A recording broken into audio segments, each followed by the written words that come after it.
जाऊनी म्हातारी नवस फेडिला एका जनार्दनी जन्म मरणाचा गेला तुका विना आईच्या जोगवा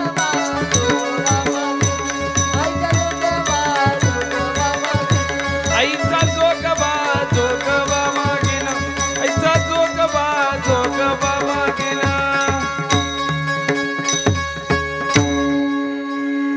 जयांचे केलिया स्मरण होय सकळ विद्यांचे अधिकरण ते श्रीचरण श्री गुरूंचे नमस्कार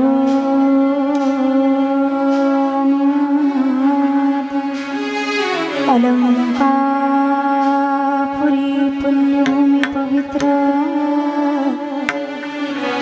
जेथे नांदतो ज्ञान राजा सुपात्र तया आठविता महापुण्यराशी नमस्कार माझा श्री गुरु ज्ञानेश्वरास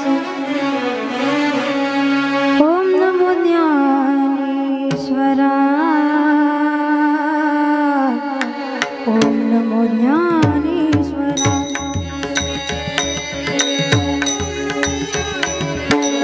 स्वरा ओम नमो ज्ञानेश्वरा ओम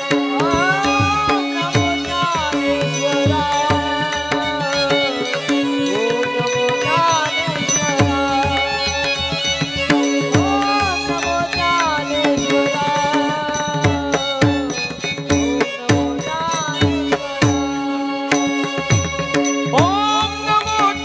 ज्ञानेश्वरा ओम नमो ज्ञानेश्वरा ओम नमो ज्ञानेश्वरा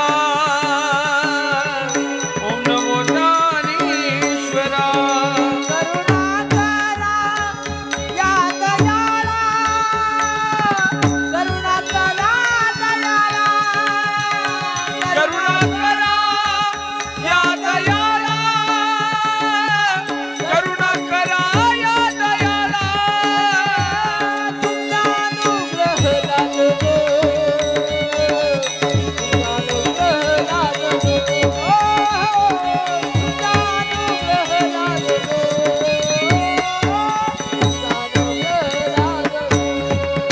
हे तुमचा अनुग्रह लादलो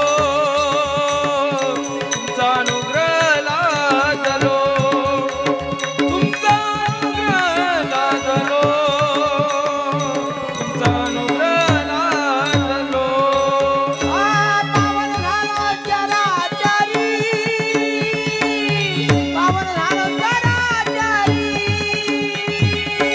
पावन झालो चराचरी पावन झालो चराचरी तुमचा अनुग्रह लादलो तुमचा अनुग्रह लादलो तुमचा अनुग्रह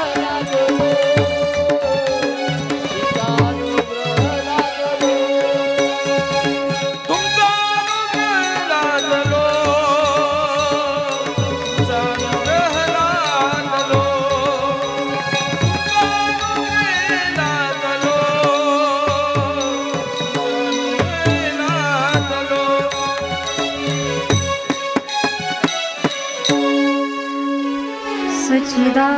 सच्चिदानंद रूपाय विशुद्धपत्यादि हेतवे तापत्रय विनाशाय श्रीकृष्णाय वयं नमः श्रीकृष्णाय वयं नमः ॐ नमो भगवते वासुदेवाय ॐ नमो भगवते वासुदेवाय ॐ नमो भगवते वासुदेवाय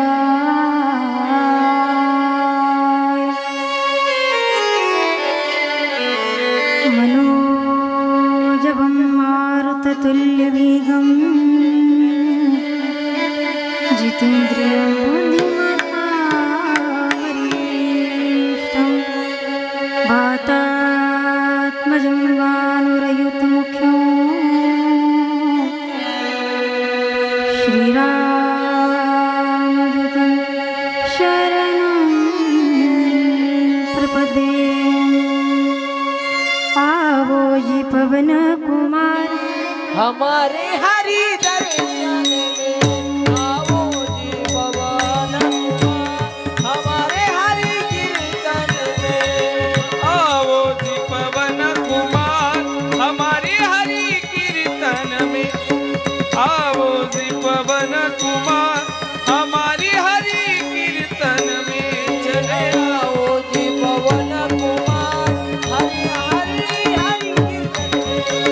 आओ जी पवन कुमार हमारे हरि कीर्तन में। चले आओ जी पवन कुमार हमारी हरि कीर्तन में। चले आओ जी पवन कुमार हमारे हरि कीर्तन में। कीर्तन में हरि कीर्तन में। कीर्तन में हरि कीर्तन में। कीर्तन में हरि कीर्तन में। कीर्तन में हरि कीर्तन में। आओ जी पवन जय हो हमारी हरि कीर्तन में। चलो आओ जी पवन कुमार हमारी हरि कीर्तन में। चले आओ जी पवन कुमार हमारे हरि कीर्तन में। चले आओ जी पवन कुमार हमारे हरि कीर्तन में।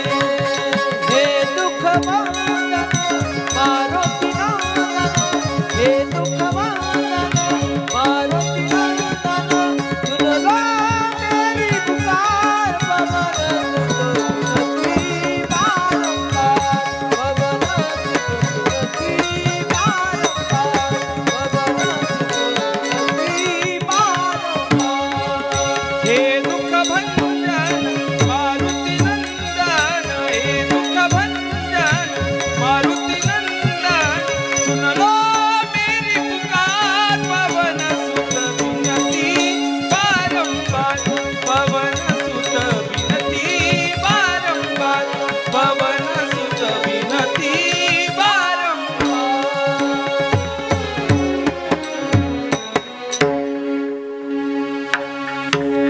कैलास राणा शिवचंद्रमौळी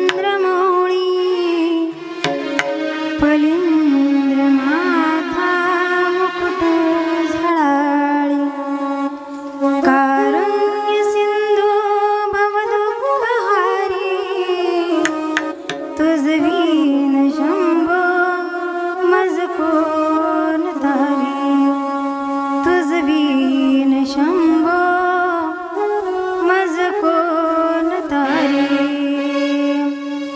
सर्वांनी एकदा मोठ्या प्रेमानं भगवान परमात्म्याला आपल्या कथेसाठी आव्हान द्यायचे। सर्वांनी हात वरती करून प्रभूचं मोठ्या आनंदाने आणि प्रेमाने श्रवणाने पान करायचं। ओम नमः शिवाय, ओम नमः शिवाय, हर हर भोले नमः शिवाय। ओम नमः शिवाय, शिवाय ओम नमः शिवाय, हर हर बोल नमः शिवाय। ओम नमः शिवाय, ओम नमः शिवाय, हर हर भोले नमः शिवाय। नमः शिवाय ओम नमः शिवाय, हर हर बोल नमः शिवाय। नमः शिवाय, ओम नमः शिवाय, हर हर भोले नमः शिवाय।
गोविंद भगवान की जय।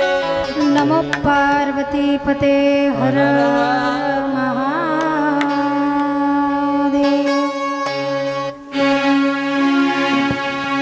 परम मंगलमय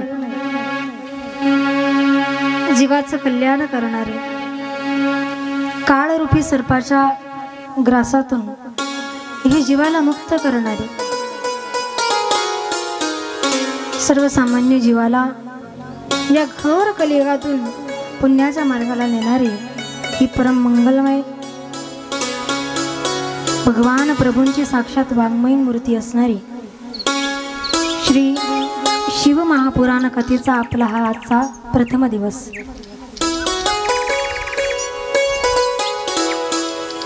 आज इथे बसलेल्या प्रत्येक जीवाला, बसलेल्या प्रत्येक मनुष्याला एकच निमित्त आहे अश्रू गाळण्याकरता डोळ्यातून की आम्हाला दुःख आहे। मग आम्हाला जर प्रत्येकाला दुःख आहे तर ह्या कलियुगामध्ये सुख असं कुठे भेटत नाही का? तर सुखाचा एक मार्ग व्यासांनी आपल्याकरता मोकळा करून दिला। श्री व्यासमुनी वर्णन करतात की तुम्हाला जर भगवान परमात्म्याकडे जायचं असेल, आपल्याला जर भगवान परमात्म्याची सेवा करायची असेल, आपल्याला जर साधू संतांची सेवा करायची असेल तर आम्ही काय बरं करावं? तर आम्ही ह्या प्रांगणामध्ये आजपासून यावं आणि ह्या कानाने भगवान परमात्म्याचं कथेचं श्रवणपान करून ह्या दुःखातून आम्ही ह्या भवरोगातून मुक्त व्हावं। चालू असलेला हा आजपासून सुरू होणारा हा नामोत्सव वर्ष 11वे एक तपाकडे वाटचाल करणारा हा भक्ती महोत्सव, आदरणीय हरिभक्ती पारायण सर्वांनाच पूजनीय असणाऱ्या, सर्वांच्याच लाडक्या असणाऱ्या आमच्या कोकणी मावशी त्यांच्या सौजन्यातून आणि अनेक साधू संतांच्या आशीर्वादातून चालू असलेला हा नामयज्ञ, बापूजींच्या परम आशीर्वादातून चालू असलेला हा नामयज्ञ गेली 11 वर्ष परिपूर्ण रूपाने अविरतपणे चालू आहे।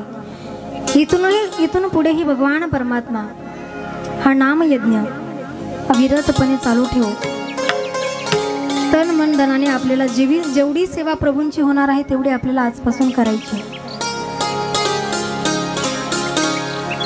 जीवाच्या कल्याणाकरता ह्या कलियुगामध्ये अनेक मार्ग जरी सांगितलेले असतील तरी हा जीव मात्र त्या मार्गाला न जाता का नाही जात हा जीव त्या मार्गाला? कारण जीवाचा एक स्वभाव आहे, जीवाला जोपर्यंत एखाद्या ठिकाणी लाभ दिसत नाही तोपर्यंत हा जीव लाभाच्या दिशेने वाटचाल करत, आम्हाला काहीतरी लाभ जर भेटेल तर आम्ही देवाचं नामचिंतन करू बरं। आणि जर देवाच्या नामचिंतनाने जर आम्हाला लाभच होणार नाही तर आम्ही का बरं देवाचं स्मरण करावं? कारण इथे बसलेला आज सभा मंडपात आलेला प्रत्येक मनुष्य, माझ्यापेक्षा वयाने वयोवृद्ध आहात तुम्ही, तुमच्यापेक्षा वयानं लहान आहे मी, तुम्हाला मी प्रबोधन करावं एवढी माझी पात्रता नाही, परंतु प्रभू जसे मला आशीर्वाद देतील तसे मी तुमच्यासमोर बोलण्याचा प्रयत्न करणार आहे। तुम्हा सर्वांमध्ये माऊली ज्ञानोबराय स्मरून व्यासपीठावरून तुमच्या सर्वांच्या चरणारीजा दंडवत। इथं बसलेला सभा मंडपात आलेला प्रत्येक जीव आज दुःखाने ग्रासून निघालेला आहे। नवर नाही आपण कलियुगात जन्माला आल्यानंतर सर्वसामान्य जीव दुःखात असेल।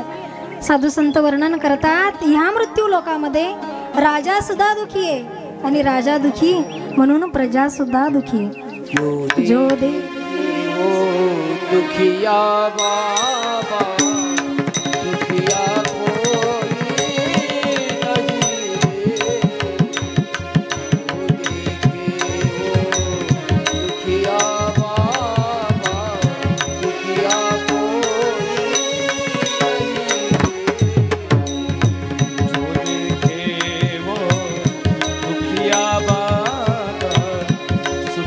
कोई नहीं रे, जो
सुखी मात्र कोणी नाही, प्रत्येक जण दुखी आहे. मग आम्हाला सुख भेटणारच नाही का या कलियुगामध्ये? तर व्यास महर्षींनी मात्र आपल्याला हा सुखाचा मार्ग सांगितला आहे. कलियुगामध्ये अनेक साधनं जरी तुमचे विफळ जात असतील तरी एक साधन मात्र प्रभूपर्यंत नेणार आहे तुम्हाला. तुम्हाला मी एक प्रश्न विचारते, इथं बसलेल्या किती लोकांना देव आवडतो बरं? प्रत्येकाला आवडतो. तुम्ही इथपर्यंत आलात म्हणजे प्रत्येकाला आवडतो की नाही देव? प्रत्येकाला आपल्याला देव आवडतो. बरं बरं बरं, किती जणांना असं वाटतं हो देवाने आपल्या घरी यावं? प्रत्येकाला वाटतं. आपला खटाटोप दिवस रात्र कशा करता चाललाय? देवानं कधीतरी आपल्या घरी यावं की नाही? प्रत्येकाला वाटतं की देवानं कधीतरी माझ्या घरी यावं. आता अजून एक प्रश्न तुम्हाला शेवटचा विचारते, कोणाकोणाला वाटतं आपण देवाच्या घरी जावं? आता कोणी हातवर करणार का? कारण देवाच्या घरी जायचं म्हणजे आपल्या नावापुढे वही नाही तर कै लावून घ्यायचं. प्रत्येकाला वाटतं हो देवाने माझ्या घरी यावं, मला दर्शन द्यावं. पण आपल्यापैकी कोणालाच वाटत नाही की आम्ही मरावं आणि देवाच्या घरी.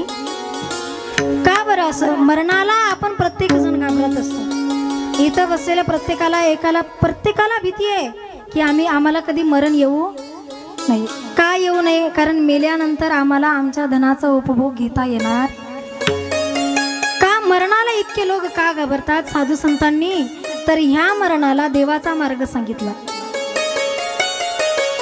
तुमचं जर कर्म चांगलं असेल तर तुम्हाला मेल्यानंतर तुमचा दरवाजा प्रभू रामचंद्र उघडतील, आपले महादेवजी उघडतील.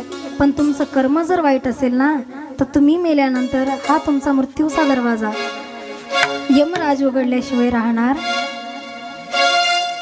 मरणाला प्रत्येक जण घाबरतो, पण साधू संतांनी फार सुंदर वर्णन केलं.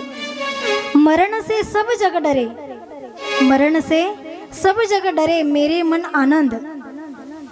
कबीरदास महाराज म्हणतात, मरण से सब जग डरे, मेरे मन आनंद, कब मरी हो कब भेटी हो पूर्ण परमानंद. मेल्यानंतर जर आम्हाला प्रभू पांडुरंग भेटणार असेल ना तर आम्ही आनंदाने मरण स्वीकारायला तयार आहोत. धनवान आहोत आज आपण इथे बसलेले प्रत्येक जण. का? कोटी जन्मानंतर जेव्हा कुठे आपला पुण्य संचय होतो तेव्हा कुठे प्रभूची प्राप्ती होते. प्रभूच्या नामचिंतनात हे मन रंगतं. आपण इथे बसलेल्या प्रत्येकाला जर विचारलं ह्या कलियुगामध्ये धनवान कोण आहे, प्रत्येकाला विचारलं धनवान कोण आहे, तर कोणाच्या मनात असेल ज्याच्याकडे जास्त पैसा आहे तो धनवान आहे, तो नशीबवान आहे. ज्याच्याजवळ संपत्ती भरपूर आहे तो धनवान आहे. शास्त्रामध्ये आणि पुराणांमध्ये रावणापेक्षा धनवान कोणीच नव्हतं. रावण बलशाली सुद्धा होता आणि धनवान सुद्धा होता. रावणाची संपत्ती जर मोजायची ठरली तर तुकोबराय म्हणतात रावणाकडे सोन्याची घरं होती, शुद्ध कांचनाची घरं होती आणि रावणाचा परिवार इतका मोठा होता, जर विधानसभेला उभा राहिला तर सगळं मतदान घरातून होतं. दुसरं कोणाची गरज. इतका धनवान होता.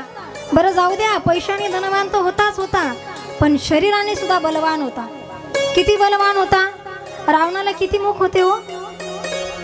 10. हात किती होते? भुजा किती होत्या? 20. बरं आपल्यापैकी इथं बसलेल्यांपैकी कोणाला निदान 10 जाऊ द्या, निदान 2 मुख तरी आहेत का? तुम्ही म्हणाल ताई जर 2 मुखाचं कोणी असतं तर इथपर्यंत कशाला आला असतं? शरीराने सुद्धा बलाढ्य आहे रावण, पैशाने सुद्धा बलाढ्य आहे रावण. पण सांगा ना मला, इथं बसलेल्यांपैकी किती जण रोज सकाळी सकाळी उठल्या उठल्या रावण रावण म्हणतं? सांगा मला, कोणी आहे इथे? बरं कोणी आपल्या विचारात आहे का माझ्या सुनेला आज उद्या मुलगा होणार आहे त्याचं नाव मी रावण ठेवणार आहे? आहे कोणी? बरं जाऊ द्या, नावाचं काय घेऊन बसले तुम्ही. एखाद्याने एखादं दुकान उघडलं आणि त्यानं ठरवलं अरे इतका बलाढ्य होता रावण, आता मी माझ्या दुकानाला नाव देणार आहे उद्यापासून रावण. अहो दारूच्या दुकानावर सुद्धा रावणाचं नाव नसतं. शक्तीने परिपूर्ण आहे, युक्तीने सुद्धा परिपूर्ण आहे, वेदांताचं प्रगाढ पंडित आहे, बलाढ्य संपत्तीने परिपूर्ण आहे. पण तरी सुद्धा आज आपण इथं बसलेलं रावणाला कोणी स्मरण करत नाही. मग रावणाला जर आपण स्मरण करत नाही, मग जर धनाची व्याख्या, जर पुण्यवानाची व्याख्या जर आपण बलामध्ये, संपत्तीमध्ये जर मोजू शकत नाही, तर ह्या कलियुगामध्ये सर्वात धनवान आणि भाग्यशाली कोण असेल? तर ज्याच्या घरात प्रभूचं नामस्मरण आहे, ज्याच्या घरात रोज हरिकीर्तन होतंय, प्रभूचं नामचिंतन होतंय, तो खरा संपत्तीने परिपूर्ण आहे. धन्य आम्ही जन्म आलो, दास विठोबाचे झालो. एवढंच नाही, ज्याच्या घरामध्ये रोज प्रभूचं स्मरण होणार आहे, रोज प्रभूचं कीर्तन होणार आहे, तो ह्या कलियुगामध्ये सर्वात पुण्यवान आणि भाग्यशाली मनुष्य मानला गेलेला आहे. का बरं नामस्मरण इतकं गरजेचं आहे? तर ह्या नामस्मरणाने आपल्या जीवनात येणारे पाप कितीही मोठे जरी असले तरीही त्या पापाचा जाळ होण्याची ताकद फक्त नामस्मरणामध्ये. नाम संकीर्तना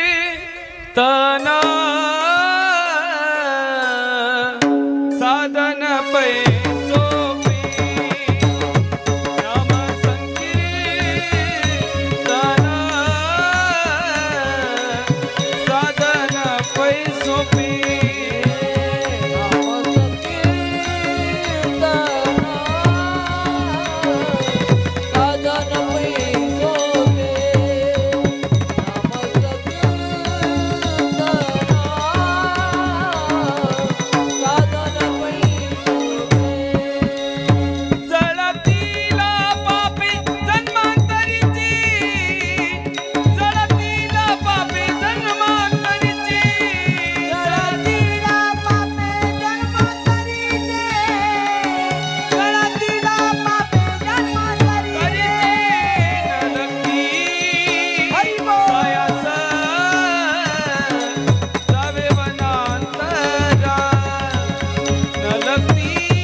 असं साधन आहे जे कितीही पुण्य परमात्मा जरी असला, कितीही पापी जरी मनुष्य असला, तरी ह्या कलियुगामध्ये नामाच्या जोरावर पर्वतांसारखे पर्वत सुद्धा काळाचे तोडून हे नामस्मरण आपल्याला प्रभूच्या दारात उभं करणार आहे.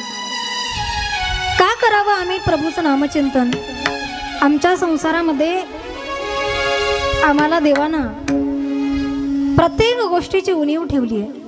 आणि तुम्हाला सांगू, एरवी देवपूजा न करणाऱ्या माणसाला एवढा त्रास नसतो जेवढा रोज देवपूजा करणाऱ्या माणसाला त्रास असतो. जोपर्यंत तुम्ही माळ घालत नाही ना, तोपर्यंत तुम्ही जगातले सगळ्यात सुखी असणार आहे. पण ज्या दिवशी तुम्ही तुमच्या गळ्यामध्ये माळ घातली रे घातली तुळशीची, की त्या दिवसापासून तुम्हाला त्रास व्हायला सुरुवात. माझं बोलणं कदाचित टोचेल तुम्हाला.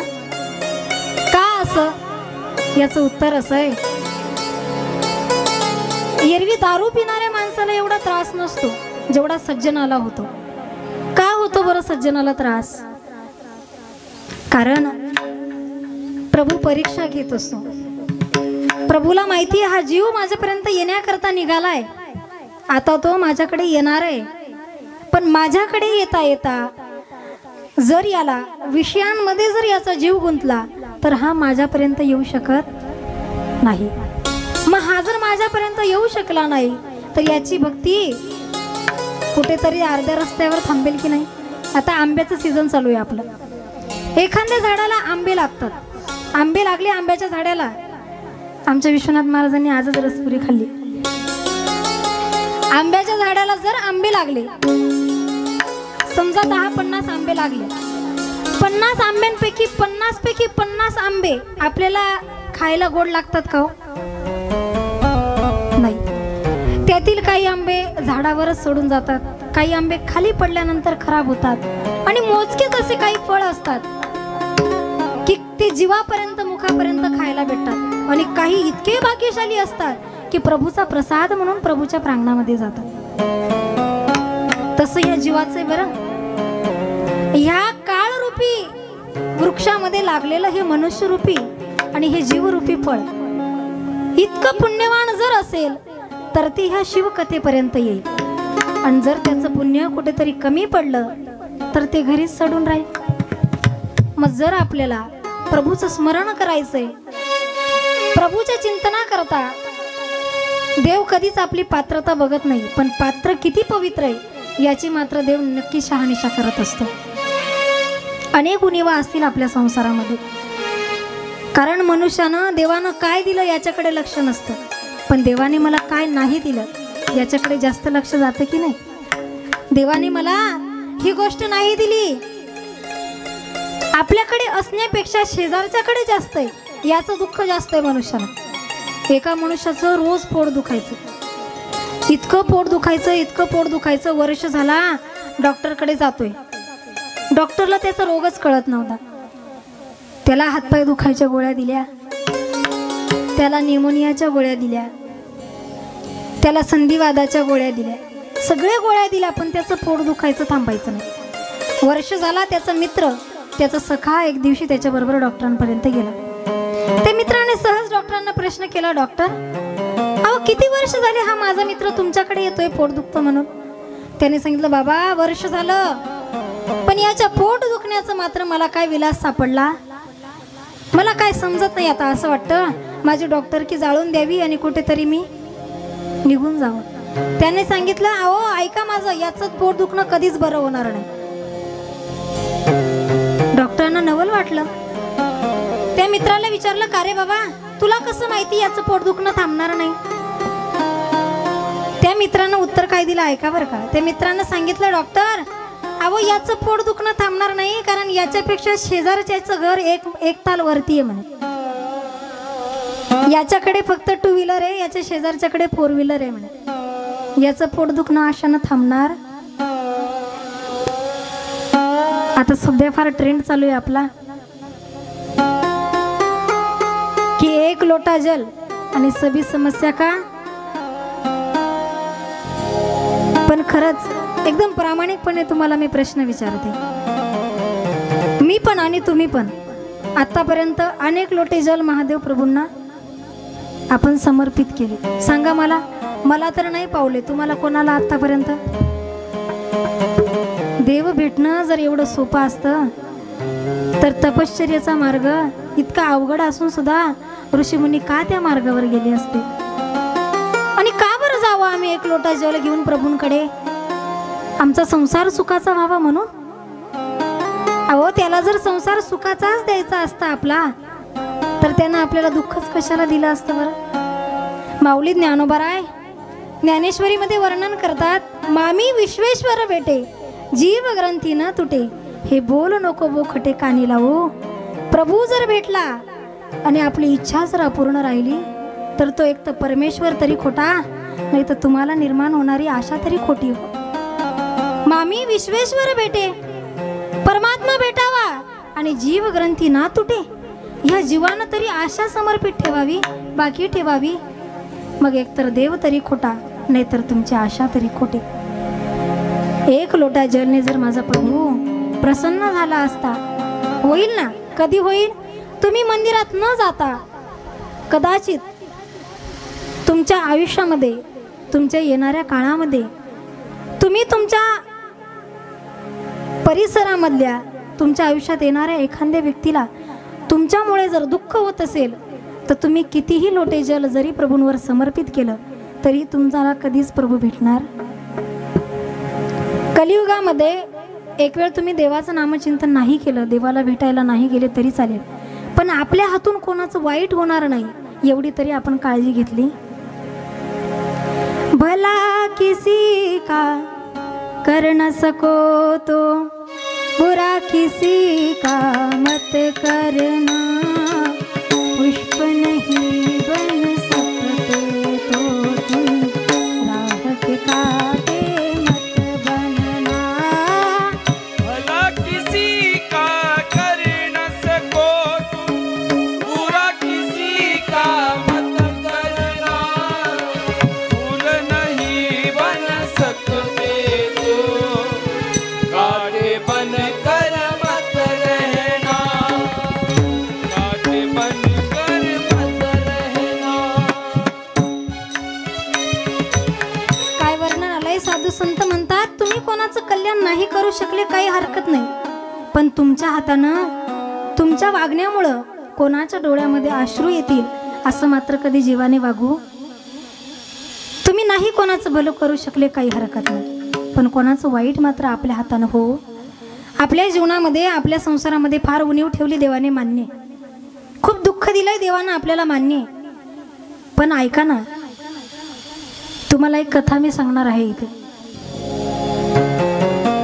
हात पाय नसलेल्या कुर्मदासांची कथा ऐका. संसारात सगळं असून सुद्धा जीवाला कधीच वाटत नाही की आहे त्या गोष्टीसाठी प्रभूकडे जावं, हात जोडावं आणि सांगावं, प्रभू फार दिलं हो तुम्ही आम्हाला, आता काहीच नको. तुम्ही हे हात दिले ना, तुमच्या नामस्मरणात रंगू द्या. हे हात पाय दिले ना, तुमच्याकडे चालण्यापर्यंत कामाला येऊ द्या. मन दिलंय ना, मग माझं हे मन मी मोगरा करणार आहे आणि ते पुष्परूपी माझं मन असणारं मोगरा मी तुमच्या चरणाशी समर्पित करणार आहे. मन हा मोगरा अर्पुनी ईश्वर.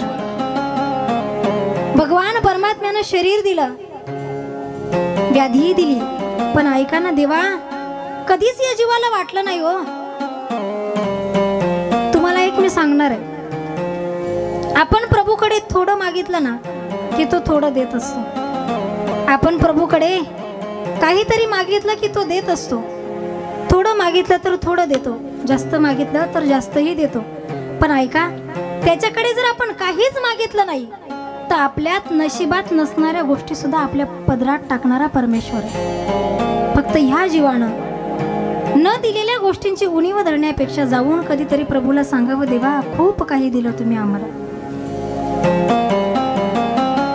हात आणि पाय नसणारे संत कुर्मदास कुठेतरी प्रभूचं नामचिंतन चालू झालं, कीर्तन चालू झालं आणि कीर्तनाचे कान कुर्मदास, कीर्तनाचे शब्द, विठ्ठल नामाचा गजर कुर्मदासांच्या कानावर पडला. घरात बसणाऱ्या कुर्मदासांनी आवाज दिला, आई अगं चल मला कीर्तनाच्या दिशेनं त्या सभा मंडपाकडे घेऊन चल. संत कुर्मदास म्हणजे कोण जाणून घ्या. हा, ज्यांना दोन हात नाहीये, चालण्याकरता पाय सुद्धा नाहीये. पाय नाही कुर्मदासांना, हात सुद्धा नाही, आणि जीवाला हात आहे, पाय आहे, पण तरी आज कोणाला कथेमध्ये येऊन बसावं वाटत नाही. हात पाय असताना सुद्धा तरी कोणाला कीर्तनाला जाऊ वाटत, पण हातपाय नाही कुर्मदासांना. फक्त कानावर कीर्तनाचे शब्द पडले आणि कुर्मदासांनी आईला आवाज दिला, आई अगं मला त्या कीर्तनाच्या दिशेने घेऊन चल, त्या सभा मंडपात मला सोडून दे. आईनं सांगितलं, कुर्मा अरे वेडा आहेस का? अरे काहीच दिलं नाही त्या देवानं तुला, हात नाही पाय नाही दिले तुला, आणि काय त्याच्या वाटेला जातो? कशा करता त्याच्या कीर्तनात जातो? त्यांना हात दिले नाही पाय दिले नाही तुला चालण्याकरता, मग इतकी अवकृपा करून सुद्धा तू काय त्याच्या नादाला लागतो? कुर्मा जीवाला सगळं दिलंय देवाने, धन संपत्ती अन्न वस्त्र निवारा पोटाला लागतंय तेवढं सगळं दिलंय प्रभूनं. जाऊ द्या नाही काही, पण निदान देवानं हात आणि पाय शाबूत दिले की नाही आपल्याला?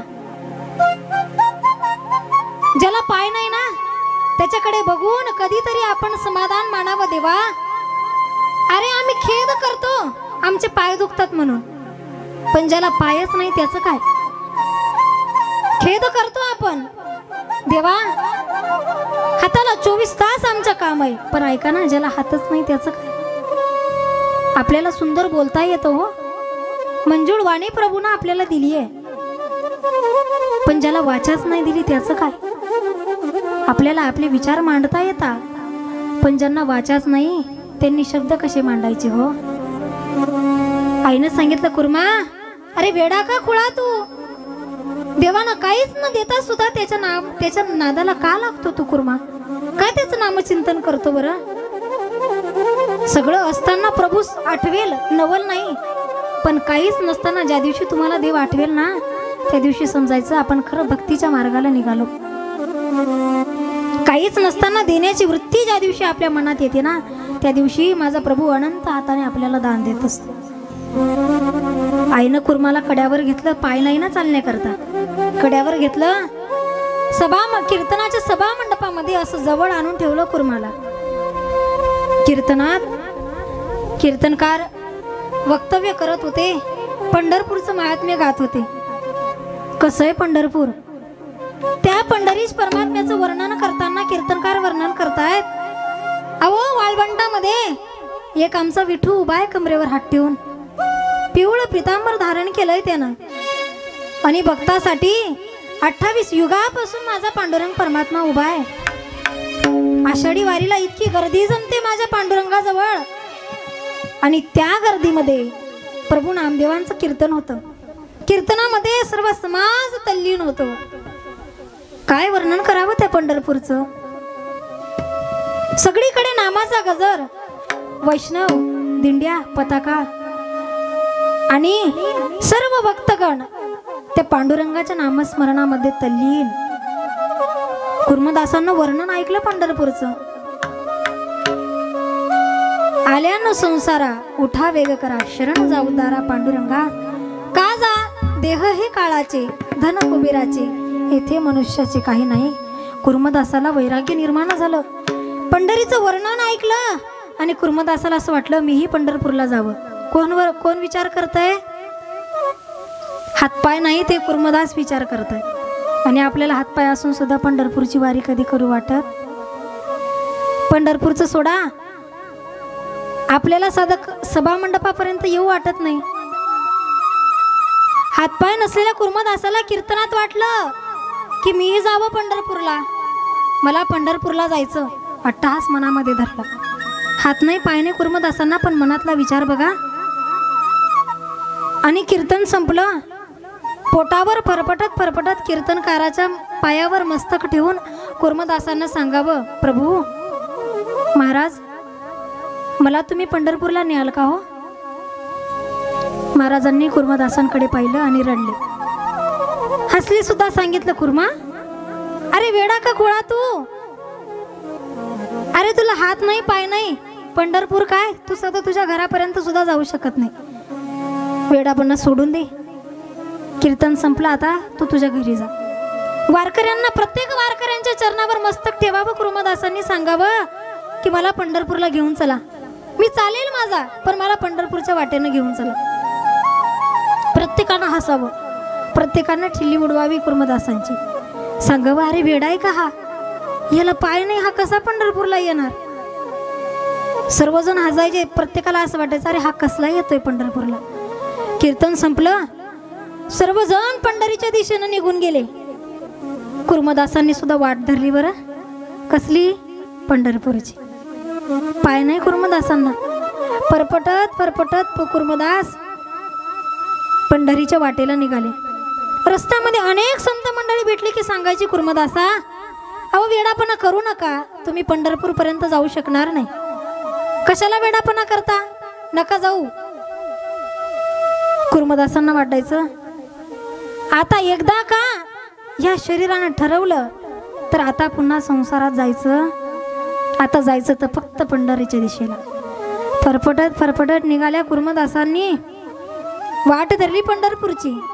चालता चालता चालता एका गावाला मुक्काम पडला. सकाळपासून संध्याकाळपर्यंत चालणाऱ्या कुर्मदासांच्या शरीराचे हाल ऐका आता. अंगावरचे कातडे पूर्णपणे निघून गेलेले आणि त्या रक्त मांसातून वाहणाऱ्या कुर्मदासांना पंढरीचा मालक घाबरला. विटेवर उभा असणारा परमात्मा थरथर कापू लागला. विचार केला, अरे पाय नाही माझ्या कुर्माला, एक दिवसात माझ्या कुर्माच्या अंगातून जर रक्त निघत असेल तर अजून पंढरपूर फार लांब आहे बरं. विठेवरचा परमात्मा घाबरला हो. त्यानं वीट सोडली, पंढरपूर सोडलं त्या परमात्म्यानं आणि एका व्यापाऱ्याचा वेश घेतला आणि कुर्मदासांपर्यंत येऊन उभा राहिला माझा परमात्मा. कुर्मदास शुद्धीवर नसताना म्लानी येऊन पडलेले कुर्मदास डोळे बंद करून पडलेले असताना ह्या व्यापाऱ्याचा वेश घासलेल्या माझ्या पांडुरंग परमात्म्यानं हात फिरवला कुर्मदासांच्या डोक्यावरून आणि शुद्ध आली. सांगितलं, कोण तुम्ही? व्यापाऱ्यानं सांगावं, मला वाणी म्हणतात, माझा व्यापार आहे, मला गाव दरमजल करत करत मला व्यवहार सांभाळावा लागतो, पण माझा एक रोजचा पण आहे म्हणे. मला कोणी वारकरी भेटला की त्याला मी माझ्या हातानं शिजवून आणि अन्नपान करतो. रोज आपण पंचपक्वान्नाचं ताट करून रोज हातात घेऊन देवाऱ्यापाशी जातो. कधीतरी वाटतं हो या जीवाला की मी इतक्या प्रेमानं रोज पांडुरंगापर्यंत आणते, परमात्म्यापर्यंत आणते, शिवजींपर्यंत आणते. कधीतरी माझ्या महादेवानं माझ्या हातून एक तरी तुकडा या प्रसादाचं ग्रहण करावा. वाटतं की नाही प्रत्येकाला? कधीतरी माझ्या हातून प्रभूनं सुद्धा अन्न ग्रहण करावं. पण आज तोच परमात्मा स्वतःच्या हातानं चुलीवर चटके खात खात स्वयंपाक बनवतोय. कशा करता? भक्ता करता, कुर्मदासान करता. ज्या परमात्म्याला अन्न घालण्याकरता रोज आपण तरसतोय ना, त्या परमात्म्यानं हातात घास घ्यावा आणि कुर्मदासांच्या मुखापर्यंत न्यावा. किती हो पुण्यवान आत्मा. कुर्मदासांनी अन्न श्रवण केलं, अन्न खाल्लं. ऐका, जगाचा मालक निस्ता मूर्तीत बघून आपल्या जीवाला जर एवढा आनंद जर प्राप्त होत असेल, साक्षात पांडुरंग परमात्मा समोर, आणि त्यानं कुर्मदासांच्या मुखावरून हात फिरवावा, मग किती परम मंगलमय आनंद झाला असेल नाही? कुर्मदास झोपी गेले. सकाळ झाली, पुन्हा पंढरीची वाट धरली. खचले नाही कुर्मदास. पंढरीची वाट धरली. फरफटत फरफटत चालत असणाऱ्या कुर्मदास वारी जवळ आली आणि अजून पंढरपूर कोसो मील दूर आहे. सगळं भक्त मंडळी पंढरपुरात जमलेली आहे. भक्त मंडळी पंढरपुरात जमलेली असताना नामदेव महाराजांचं कीर्तन चालू झालं. वाळवंटात कीर्तनामध्ये सर्व भक्त वारकरी दंग झालेत. उद्याची वारी आहे, उद्या पांडुरंगाकडे सगळे भक्त मंडळी जमणार आहेत. कुर्मदासाला चिंता लागली, एक दिवस आड राहिला आणि मला पांडुरंग दिसणार नाही का हो? स्वतःला प्रश्न विचारत कुर्मदासांना रडू आलं. विचार केला, अरे पांडुरंगा, आजपर्यंत मला कधी दुःख नाही वाटलं की मला हात नाही, मला पाय नाही, पण आज दुःख वाटतं रे पांडुरंगा. पाय जर असते मला कधीच तुझ्यापर्यंत पोहोचलो असतो, पण मला पाय नाही पांडुरंगा. बघ ना, उद्याची वारी आहे, या डोळ्यांनी तुला बघायचंय मला. डोळे बंद केले. एकेका डोळ्यातून दोन दोन धारा लागल्या कुर्मदासांना. इकडे विटेवरच्या मालकानं कमरेवरचा हात खाली टाकला, कमरेवरचे हात सोडले. अहो, राजा आहे तो पंढरपूरचा. केलं असतं तर सगळं शक्य होतं पंढरपूरच्या मालकाला. रुक्मिणी कैवळल्या. रुक्मिणी मातेनं सांगितलं, पांडुरंगा, अहो तुम्ही हातपाय देऊन टाका ना कुर्मदासांना. देवानं सांगितलं, रुक्मिणी, अगं कर्माचे भोग मी केल्या सुद्धा कोणाला सोडता येत नाही ग. भोगल्याशिवाय कर्माच्या फळांना गती नाही बरं.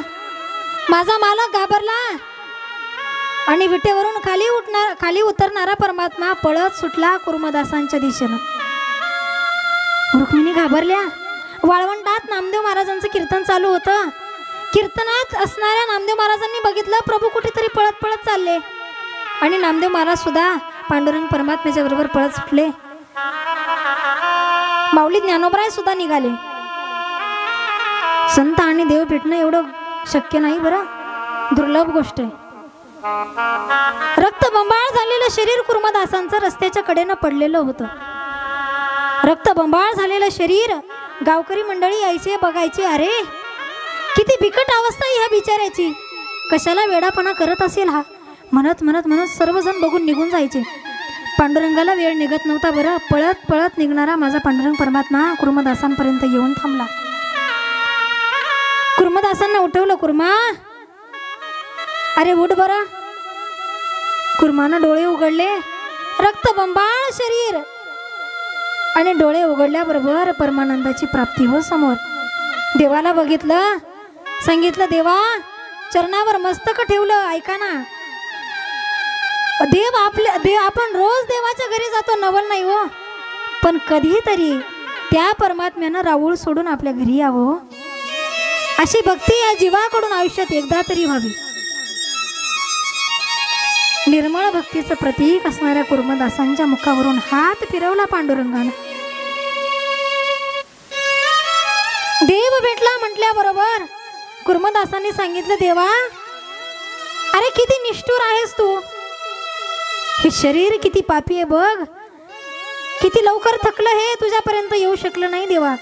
पण तू किती दयाळू आहेस रे, माझ्यापर्यंत आला. मी हे का सांगते तुम्हाला, आपल्या संसारात देवानं एक गोष्ट नाही दिली तरी खेद मानणारे आपण, गळ्यातून माळा काढून टाकून देणारे आपण. हात पाय नसलेल्या कुर्मदासांचं धाडस बघा. पंढरपूरच्या दिशेने निघाले. सर्व आहे आपल्याकडे, काय नाही आपल्याकडे. प्रभूनं सगळं दिलंय की नाही. अन्न वस्त्र निवारा, जेवढं पोटाला लागतं तेवढं रोज प्रभू आपल्याला भोजन देतोच की नाही. कशाला हवाय अन्नाचा निग्रह, कशाला हवाय पैशांचा निग्रह. प्रभूने दिलंय तेवढ्यात समाधान मानता यावं. आपली प्रत्येकाची भक्ती अशी आहे, आपल्याला वाटतं तसं आपण देवाचं स्मरण करतो, पण देवाला वाटतं तसं आपण कधी चिंतन करत. वार बदलला की आपला देव बदलला. सोमवारी जर महादेवजी नाही पावले, मंगळवारी आपल्या देवीचं मंदिर आहेच. मंगळवारी देवी नाही पावल्या तर बुधवारी पांडुरंग परमात्मा, नाही पांडुरंग परमात्मा बुधवारी पावले, गुरुवारी दत्त दिगंबर आहेतच, नाही गुरुवारी दत्त दिगंबर पावले, शुक्रवारी पुन्हा देवी आहेच की नाही, नाही देवी पावली, शनिवारी पुन्हा शनिदेव हनुमंतराय आहेच की नाही, नाही शनिवारी काही फरक पडला, रविवार आहेच की नाही. कशा करता वारी हो वारी माझ्या मल्हारीची वारी, वारी हो वारी माझ्या मल्हारीची वारी, वारी हो वारी माझ्या मल्हारीची वारी, वारी हो वारी माझ्या मल्हारीची वारी. अहं वागा सोहम वागा प्रेम नगरा वारी, अहं वाग्या सोहम वाग्या प्रेम नगरा वारी, सावध होऊनी कचराचा देव करते वारी. वारी हो वारी माझ्या मल्हारीची वारी, वारी हो वारी माझ्या मल्हारीची वारी, हरी बोल. हो वारी माझ्या मल्हारीची वारी, वारी हो वारी माझ्या मल्हारीची.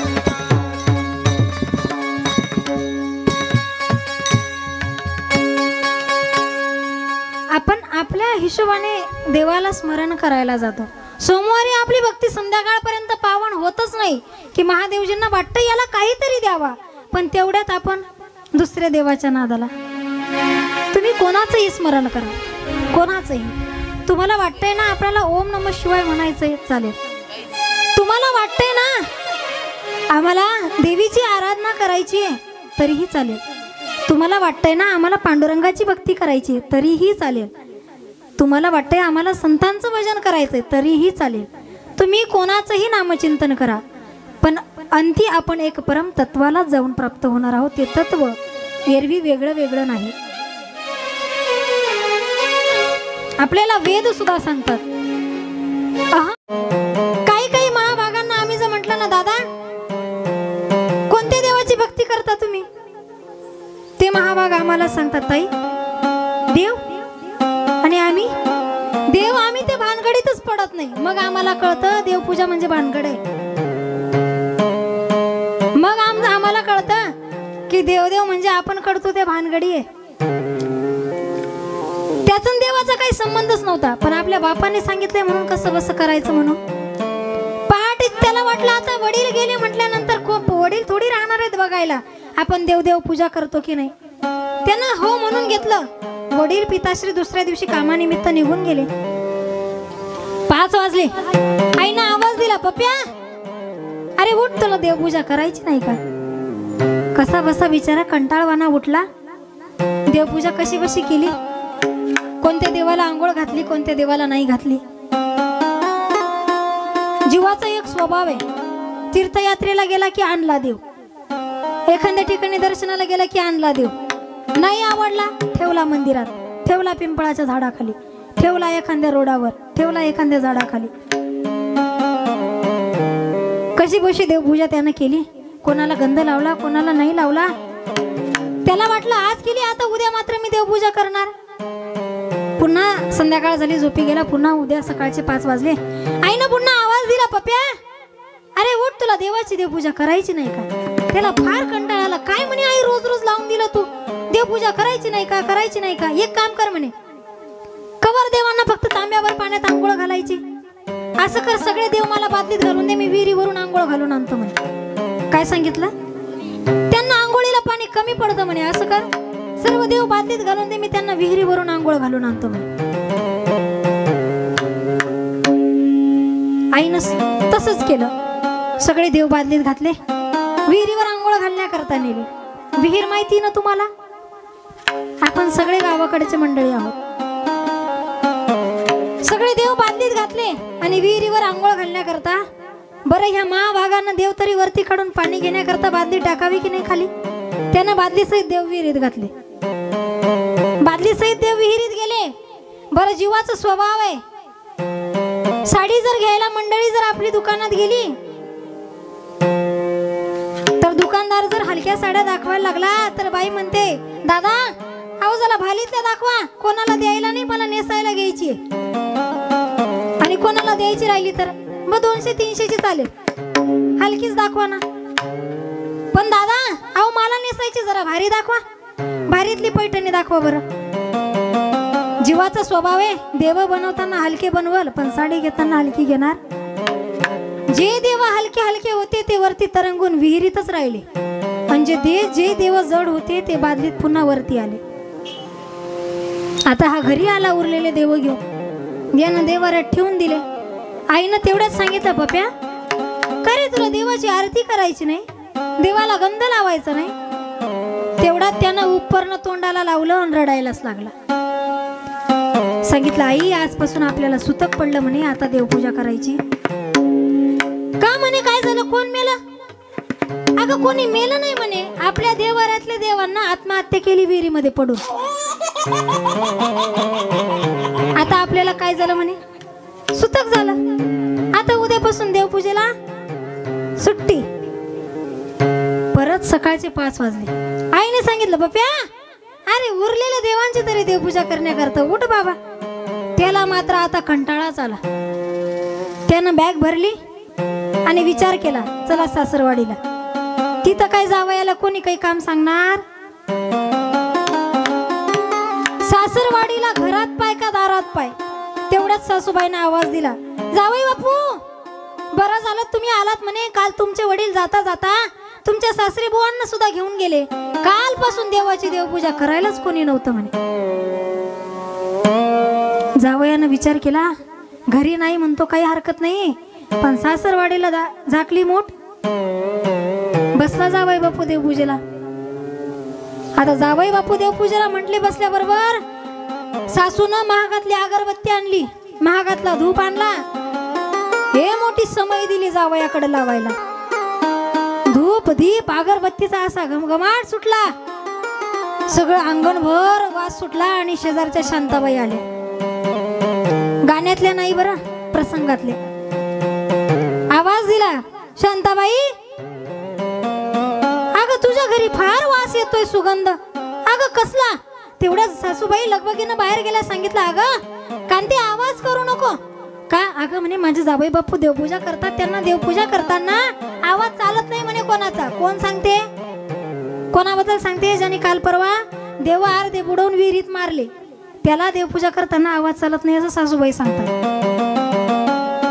मग त्या बाईनं शांत राहावं की नाही. तेवढ्यात ती बाई म्हणते, अगं शांता तुमची देवपूजा झाली झाली की जावई बापूंना आमच्या घरी पण देवपूजा करायला पाठवून दे. अशी देवपूजा जर केली तर देव प्रसन्न होऊन जाईल का? जावई बापूंना बसल्या बसल्या हे ऐकलं. जावई बापू म्हणे आता काय इथं थांबायचं, आता मी जीवच देतो म्हणे. कशाला? देवाशी देवपूजा करावी लागते म्हणून जीव द्यायला निघाले. आता मी अजिबात जीव ठेवत नाही म्हणे. जर मला रोज देवपूजा करावी लागत असेल, जिथं नाही तिथे देव जर माझा पिछाच सोडत नसेल, तर आता मी जीवच ठेवत नाही म्हणे. गेले गावच्या विहिरीवर उभे राहिले. आणि पूर्वी असं होतं, एका घरचा जावई म्हणजे सगळ्या गावाचा जावई. आता शेजारचा जावई आपल्या अंगणात येऊन उलथा पडला तरी आपल्याला काही घेणं देणं. आपण उलट बोट मोडू सांगू बरं झालं, याला हेच पाहिजे होतं, यानं याची पोर केली ना, याला हेच पाहिजे होतं. विहिरीवर उभे राहिले जीव देण्याकरता.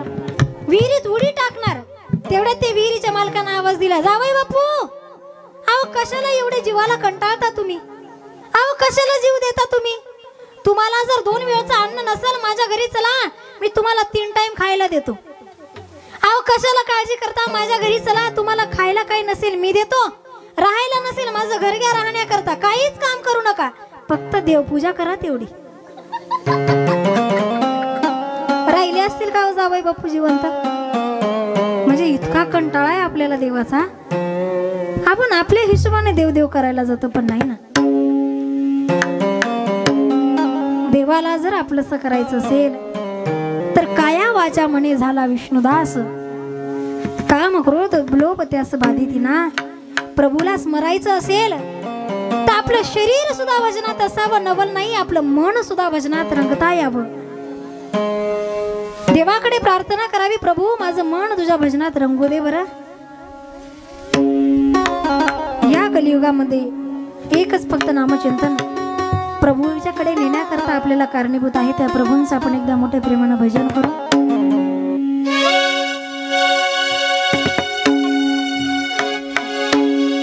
जो सुख पावे राम भजन में, वो सुख नाही अमीरी में.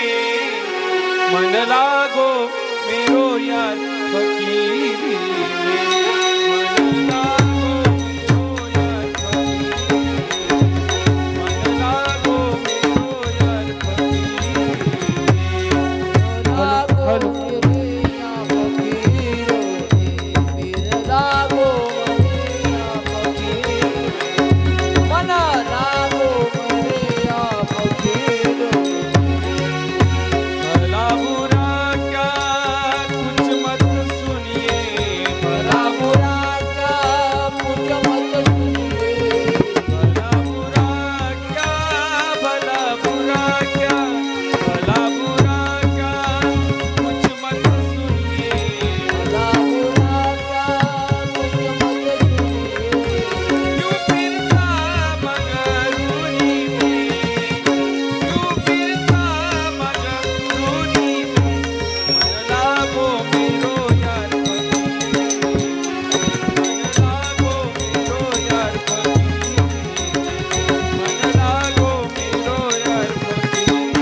कभी न बाई साथ साहब मिली सब रूरी साहब मिली सब रूरी मन लागो मेरो यार फकीरी मन लागो मेरो यार फकीरी मन लागो मेरो यार फकीरी मन लागो या मेरे फकीरो मन लागो मेरे या फकीरो मन लागो मेरे या फकीरो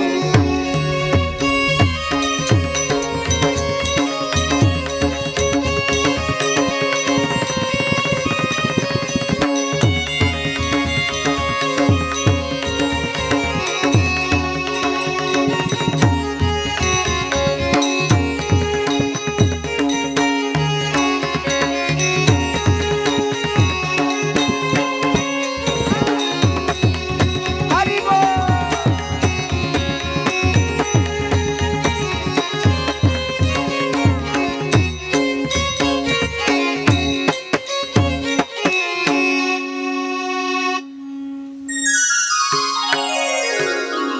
आपण आज या शिव महापुराण कथेच्या प्रथम दिवसामध्ये नामाचं महत्त्व बघितलं आहे.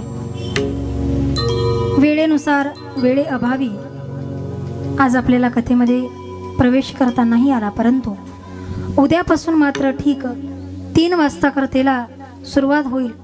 मी तुमची वाट बघण्यापेक्षा कधीतरी तुम्ही माझी वाट बघत तिथे बसत जा. उद्यापासून 3 वाजता उद्या आपली कथा चालू होईल. ह्या कलियुगामध्ये अनंत पाप करून सुद्धा या शिव महापुराण कथेमुळे जीवाचं कल्याण कसं होतं यामध्ये आपण उद्या अनेक कथांचं श्रवणपान करणार आहोत. या काळरूपी सर्पातून आपल्याला जर सोडवणारा कोणता जर मार्ग असेल तर हे आपल्याला दिलेलं साधू संतांनी वरदान आहे. आज आपण जर ठरवलं इथे बसलेल्या प्रत्येकानं आम्हाला तुकोबरायांची सेवा करायची, आपण बसलेल्या प्रत्येकानं ठरवलं आम्हाला तुकोबरायांची सेवा करायची आहे, पण आज तुकोबराय आहेत का? पण आपण तुकोबरायांच्या गाथीची सेवा करू शकतो की नाही? रोज एक अभंग आपल्या मुखातून आपण बोललो तरी तुकोबरायांची सेवाच आहे की नाही? आपण ठरवलं आम्हाला माऊली ज्ञानोबरायांची सेवा करायची आहे, नाहीयेत माऊली ज्ञानोबराय साधकांन करता आहे तो, पण आम्हाला माऊली ज्ञानोबरायांची सेवा करायची आहे. मग काय करायचं? आम्ही ज्ञानेश्वरी घ्यायची आणि रोज एक ओवी मनानं वाचायची. झाले की नाही माऊली ज्ञानोबरायांची सेवा? आम्हाला आमच्या भगवान परमात्म्याचं श्रीकृष्णाचं चिंतन करायचंय, सेवा करायची आहे. काय करायचं? त्यांच्या नामस्मरणाबरोबरच आम्ही श्रीमद भागवत कथेचं पाठ करायचं. आम्हाला तसंच शिवजींची सुद्धा सेवा करायची आहे. मग आम्ही काय करावं? तर आम्ही उद्यापासून श्री शिवपुराणाकरता शिव महापुराणाकरता आम्ही उद्या रोज प्रांगणामध्ये येऊन बसावं आणि शिवजींची आराधना करावी. ह्या कलियुगामध्ये प्रभूचं नामस्मरण जसं या जीवाचं कल्याण करतं तशी ही कथा आहे. कालरूपी सर्पातून आपल्याला बाहेर नेणारी आहे. अकाल मृत्यू वो मरे जो कर्म करे चांडाल का. काय म्हणतात? अकाल मृत्यू वो मरे जो कर्म करे चांडाल का, काल उसका क्या बिगाडे जो भक्त है महाकाल का. आपण जर महादेवाचे भक्त असू, आपल्याला जर महादेवांचं भक्त व्हायचंय आणि या काळरूपी ग्रासातून आपल्याला जर बाहेर जायचंय, बाहेर पडायचंय, तर आपल्याला प्रभूंची सेवा करायची. म्हणून उद्यापासून ठीक 3 वाजता आपली कथा प्रारंभ होईल. आजच्या कथासत्राला आपण इथेच पूर्णविराम देणार आहोत. इथे आरती होईल. आरती झाल्यानंतर कोणीही घरी जाऊ नका, कारण लगेचच आपल्या इथे रंगीत संगीत नाचत गाजत हरिपाठ होणार आहे आणि हरिपाठानंतर लगेचच महाराष्ट्रातील ख्यातनाम कीर्तनकारांचे 7ही दिवस आपल्याला कीर्तनं ऐकायला भेटणार आहे. आपल्या ह्या कथेसाठी 7 संगतीला लाभलेले कलाकार, हरिभक्तीपरायण, आदरणीय. एक वेळ आपल्याला कीर्तनकार घराघरात सापडतील. समजा तुम्हाला कीर्तन करायचंय, सहज तुम्हाला कीर्तनकार उपलब्ध होतील. एक कीर्तनकार सांगते बरं का, तुम्हाला सहज उपलब्ध होतील. पण कलाकार मंडळी तसे भेटणं अवघड आहे बरं. पण आपल्या 7 दिवस आपल्याला त्यांच्या मुखानं, त्यांच्या गायनानं आपल्याला मंत्रमुग्ध करणार आहेत. अशी असणारी हरिभक्तीपरायण आदरणीय आमचे लखन महाराज असतील, ज्यांच्या मुखातून आपण 7 दिवस वेगवेगळे भजन ऐकून तल्लीन होणार आहोत, त्याच प्रकारे आजच्या आपल्या ह्या कथेसाठी 7 दिवस ज्यांचे साथ असणार आहे असे आमचे मामा हरिभक्तीपरायण आदरणीय परमपूज्य आमचे विश्वनाथ महाराज असतील. फार सुंदर आवाज आहे त्यांचा. आज तुम्ही काहीच नाही ऐकलं वेळेअभावी, पण माझा आवाज काय गोड घेता, माझ्यापेक्षा सुद्धा स्त्रीसारखा आवाज त्यांचा गोड आहे. इतके सुंदर गायन करतात. आणि जसं आपल्या जीवनामध्ये प्रभूंचा प्रसाद प्राप्त झाला की आपल्या शरीराचं कल्याण होतं की नाही. प्रसादाकरता धडपड करतो ना आपण. कशा करता? प्रसाद सेवन केला की आमच्या जीवाचं काय होईल? कल्याण होईल. तसं आम्हा कीर्तनकारांचं आहे. कीर्तनामध्ये आम्हाला हे प्रसाद लाभले की आमच्या कीर्तनाचं आणि कथेचं कल्याण होतं. असे असणारे हरिभक्तीपरायण आदरणीय प्रसाद महाराज असतील. आमचे बंधू आहेत ते. आमच्यावर बहिणीवत माया त्यांची आहे. आणि हे सर्व प्रेमाची मंडळी आमची सर्वांच्या चरणारविजा मी आज दंडवत करते. तुम्हा सर्वांपेक्षा मी वयानं लहान आहे, पण 7 दिवसामध्ये या व्यासपीठाचा अधिकार म्हणून तुम्हाला मी कथांचं श्रवणपान करवणार आहे. आज माझं काही चुकलं असेल, माझ्या बुद्धीचे दोष समजा, आणि बरोबर असेल ते शिवजींची कृपा समजून घरी नेण्याचा प्रयत्न करा. तुम्ही एरवी रोज मंदिरात येत असाल, पाणी घालत असाल, आणि तुम्हाला असं वाटत असेल आमची भक्ती सफल होईल, पण त्या शिवजींच्या प्रांगणामध्ये आजपासून कथा चालू झाली. शिवजी बघतायत की रोज माझ्याकडे पाणी घालण्याकरता येणारा माझा भक्त कथेकरता काय येत नाही. शिवजी बघतायत बरं आपल्याला. आज नाही, रोज बघणार आहेत. एक वेळेस सीसीटीव्ही कॅमेऱ्यातून तुम्ही सुटून जाल, डिजिटल सीसीटीव्ही कॅमेऱ्यातून तुम्ही सुटून जाल, पण देवाच्या कॅमेऱ्यातून आपण कधी सुटणार? म्हणून आज ठीक आहे, तुम्ही कमी गर्दी केली, उद्या रोज आपल्याबरोबर एक स्त्री आणण्याचा, पुरुष आणण्याचा प्रयत्न करा. आपल्या ह्या कथेसाठी महाराष्ट्रातील एक प्रसिद्ध चॅनल उपलब्ध आहे, नमस्ते वारकरी यूट्यूब चॅनल, जे आपली कथा लाईव्ह दाखवणार आहेत. तुम्हाला वाटतं की नाही तुम्ही सुद्धा फेमस व्हावं? मग उद्यापासून जास्त गर्दी करा, तुम्ही सुद्धा कॅमेऱ्यामध्ये दिसणार आहे. म्हणून आजची कथा सत्राला आपण इथे विराम देणार आहोत. एक भजन होईल आणि मग आरतीला आपण प्रारंभ करणार आहोत. खुद को मैं कर दूंगा तुझको समर्पण, मैं तेरा आंसू हूँ तू मेरा दर्पण, मैं तेरे ही होने से मेरी ये सारी जिंदगी सजी है, लागी मेरी तेरे संग लगी हो मेरे शंकरा, लागी मेरी तेरे संग लगी हो मेरे शंकरा, संग लगी ओ मेरी शंकरा, लागी मैं तेरे संग लगी ओ मेरे शंकरा, लागी मैं तेरे संग लगी ओ मेरे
कीजिए, शिव चरणों में ध्यान अपना लीजिए। शिव पुराण शिव जी की आरती कीजिए, शिव चरणों में ध्यान अपना लीजिए। ये महान ग्रंथ है शिव पुराण, सन्मार्ग दिखाने वाला, सब बिगड़ी बनाने वाला। ये महान ग्रंथ है शिव पुराण, सन्मार्ग दिखाने वाला, सब बिगड़ी बनाने वाला। सुनते सुजान करते हैं दान, सुनते सुजान करते हैं, शिव अमृत रस को पीजिए, शिव चरणों में ध्यान अपना लीजिए। शिव पुराण शिव जी की आरती कीजिए, शिव चरणों में ध्यान अपना लीजिए। झांकी अनूप कल्याण रूप, सबके मन को ये भाए, मन मंदिर में बस जाए। झांकी अनूप कल्याण रूप, सबके मन को ये भाए, मन मंदिर में बस जाए। शिव ध्यान लगा सबको ये जगह, शिव ध्यान लगा मन को भी जगह, मन तन मन अर्पण कीजिए, शिव चरणों में ध्यान अपना दीजिए। शिव पुराण शिव जी की आरती कीजिए, शिव चरणों में ध्यान अपना दीजिए। 24,000 श्लोकों का सार ये पावन ग्रंथ कहा है, शिव की महिमा बतलाए। 24,000 श्लोकों का सार ये पावन ग्रंथ कहा है, शिव की महिमा बतलाए। जो जा पुनीत विषयों को जीत, हो जा पुनीत विषयों को जीत, तन मन अर्पण सब कीजिए, शिव चरणों में ध्यान अपना दीजिए। शिव पुराण शिव जी की आरती कीजिए, शिव चरणों में ध्यान अपना।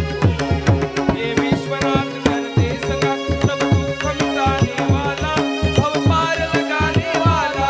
ये विश्वनाथ करते सगा, सब दुख मिटाने वाला, भव पार लगाने वाला। ओम नमः शिवाय जप नमः शिवाय, ओम नमः शिवाय जप नमः शिवाय। जीवन सफल सब कीजिए, शिव चरणों में ध्यान अपना दीजिए। पुराण शिव जी की आरती कीजिए, शिव चरणों में ध्यान अपना दीजिए। शिव चरणों में ध्यान अपना दीजिए, शिव चरणों में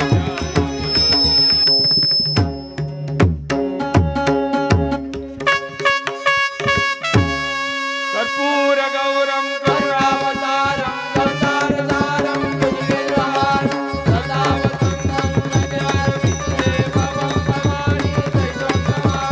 हरे रणाङ्गन वन्दे नजरणं, डोळ्याजपायिन रूप तुझे, प्रेमी आलिंगन आनंद पूजन भावे कुमारी रमणे। तमेव माता पिता तमेव, तमेव बन्धु सखा तमेव, तमेव विद्याधरं तमेव, तमेव